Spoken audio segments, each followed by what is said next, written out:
আজ হচ্ছে আমার ভাইপোর জন্মদিন। আর এই জন্মদিনে আমার ভাইপো আর ভাইঝি এভাবে যে মুখে কেকগুলোকে মাখবে আমি ভাবতে পারি নাই। চলো বিষয়টা ১ম থেকে শুরু করি। আজ সকাল বাড়ির বাইরে আসতেই দেখি পাড়ার ছেলেগুলো এরা নাকি খেলা করছে। আর এদের খেলা দেখতে আমি বেরিয়ে চলে এলাম একটু বাস স্ট্যান্ডের দিকে।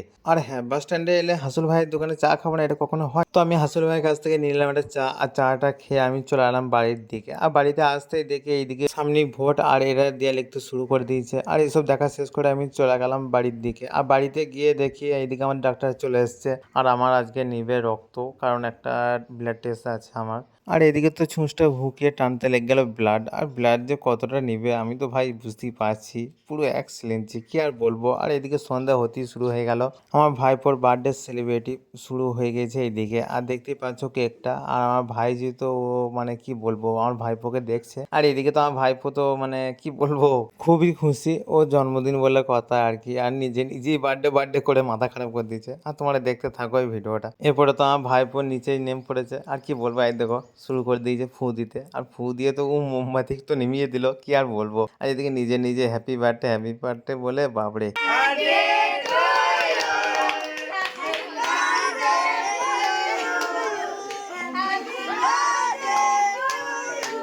আর এদিকে আমার ভাইপো কেকটা কাটা শেষ করে আমার মা খাওয়াতে লেগে গেল আমার ভাইপোকে। আর এদিকে আমার বুনি কেকগুলোকে একটু করে পিস করে কেটে আমাদের পাড়ার সবাই আছে তাদেরকে দিতে লেগে গেল। আর এখানে আমার মিনি ব্লগটা শেষ করলাম। কেমন হয়েছে সবাইকে একটু কমেন্ট করে বলো। বাই।